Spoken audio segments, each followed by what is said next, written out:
This is not something that should be happening anywhere. It shouldn't be happening here. It shouldn't be happening anywhere in America. And we're here tonight to speak to the sorrow that we feel, to the anger that we feel, to the solidarity that we feel as a community, to take a stand against hatred in any form that it could take, and to take that stand in the form of love, and to make the argument that love belongs here. If we could have just a moment of silence for Mark Carson. Thank you.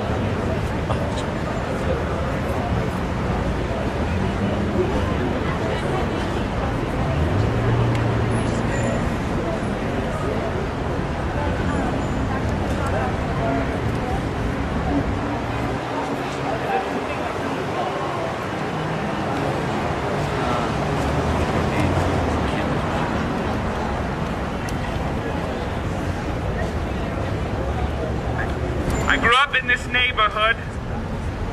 I moved here when I was 17 because I thought this was a place where I was free to be myself. I thought that I was down the street where people fought 44 years ago to make sure that I had that privilege and that right. Last night, that right was taken away from all of us. And it's happened not just last night, but in 3 other incidents in the last month. 22 since the beginning of the year. And those are just the ones that are reported. There are countless acts of violence in every borough of this city that go unnoticed and untalked about. Finally, we're here tonight to say enough. Enough. Enough. Enough! Enough! Enough! Enough! You must all remember that your love is a dangerous thing. Your love frightens people. Your love shakes up centuries of thought and bigotry and hatred, and it is the most important weapon we all have at our disposal. Your love is dangerous. And it's about time they knew it. Enough! Enough! Enough! Enough! Enough! Enough! I didn't know Mark. I didn't know the last people that were beaten, or the people before them. And I may not know the victim after them, but I know that we are all connected. I know that we are all part of a family.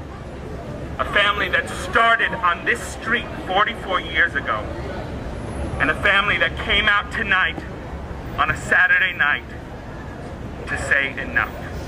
Enough! Your love is dangerous.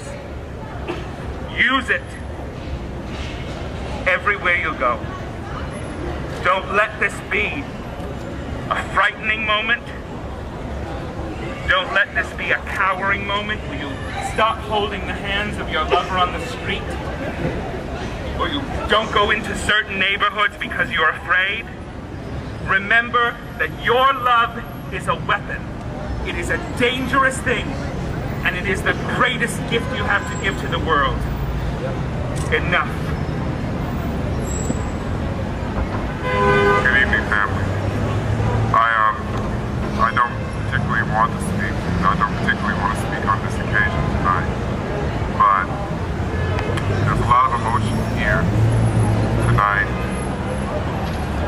I think about this and I think how funny it is that for years and years and years, many of you may not know, but just down the street at a club called Desire, men of color, black men of color, every Thursday night gather to celebrate ourselves, to be together, to celebrate our accomplishments, the things we've done, the place that we found in this city and in life, and within ourselves. And when I think of the fact that Mark was a man of color, like myself, a gay man of color, like myself, and I have to say, I look out across this crowd tonight, I see some other men of color, but I'm disappointed that I don't see Because the challenges for gay men of color in this city and in this world are unique.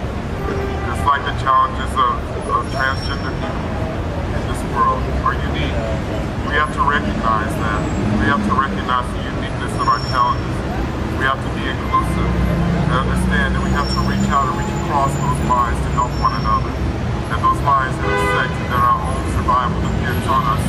Our strength depends on us reaching across those lines. I think about tonight as family, I think about the challenges of my own family, the challenges that I face being a gay black man in this country, and in this state, in this city, and in Brooklyn. And I wonder if his family even knew whether or not he was gay, because so many gay black men of color are not even out of the closet. I've known families who cremated their sons and cremated their daughters so their families never know that their child was gay.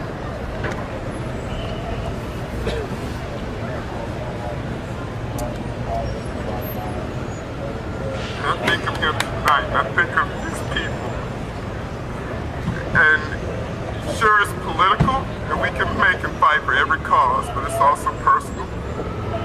And we should think of his family tonight. This what happened here on this street feels like a home invasion. Because the village has been a home for people who are gay, whether they're people gay of color, of every race, of every gender.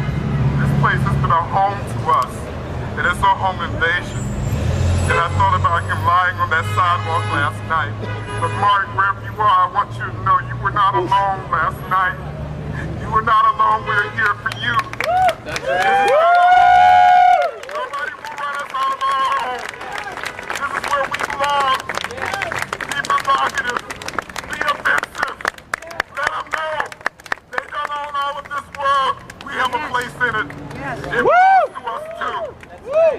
Thank you.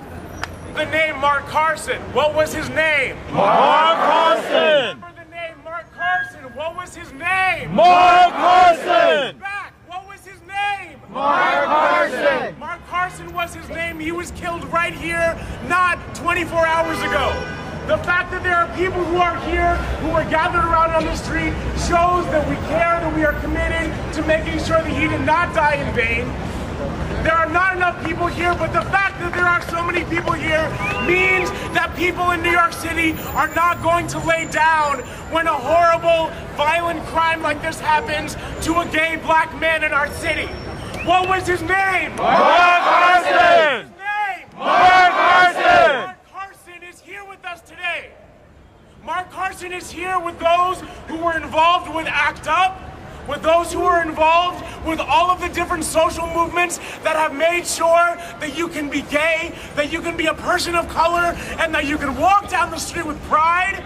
Pride. Mark Carson is someone who we need to carry with us as we are moving into tomorrow, as we are moving into next week, and making sure that we don't put the responsibility on legislators to do the right thing, but we do the right things with each other in our own neighborhood.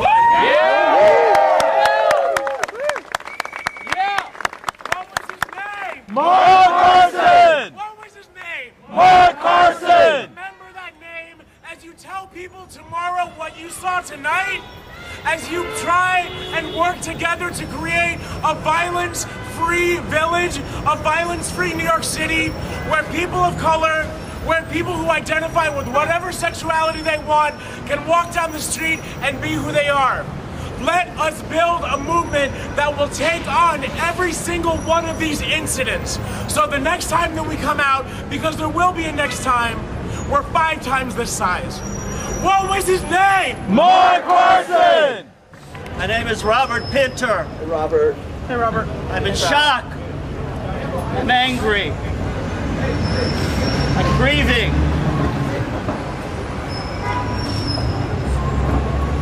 My heart goes out to Mark, to all of his loved ones, his family, his friends. In 1975, I was the victim of a drive-by shooting in front of a gay bar in Milwaukee, Wisconsin. I have a bullet fragment still in my arm. How many people here have been hit How many people here have been victims of anti-gay violence? Please raise your hands. I want to see how many of you have been bullied. That's a lot of people here. That's too many. This has got to stop. This is too much. It's overwhelming. We have to come together, and we've got to do something to end this. We've got to open our hearts, let the love out, let the forgiveness out.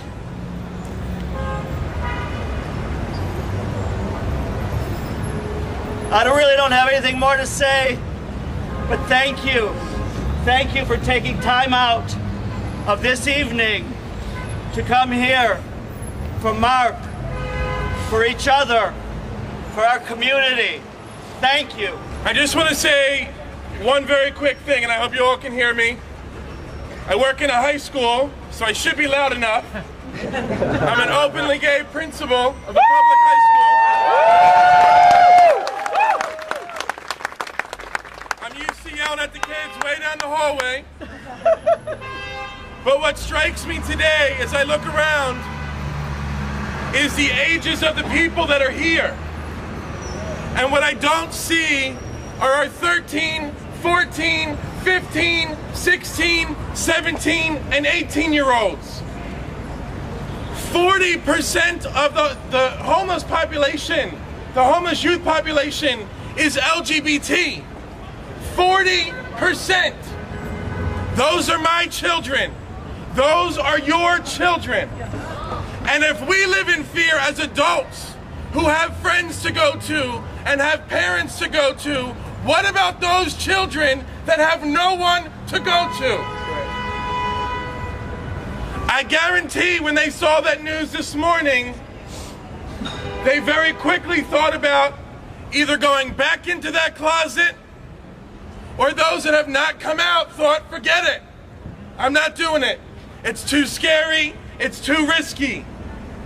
But after tonight, after reading about what we have done, after hearing what you have all said, and when this fight continues into all neighborhoods in New York City, because it's not enough that we get together in the Village, because quite frankly, that's no shocker. Right? I mean, look around, people. When will we be in Harlem? When will we be in Jamaica Avenue in Queens? When will we be in Bushwick, Brooklyn? When will we be in very Republican Staten Island? Yeah. When we do that, we promote change. Until we do that, sadly, this doesn't matter as much. It has to be about all of us every day speaking out, speaking up, not on our own behalf, but on behalf of the silent voices of children who don't have the courage or the support to speak up. I ask you to fight for my kids, for our kids, every day from this day forward. Thank you.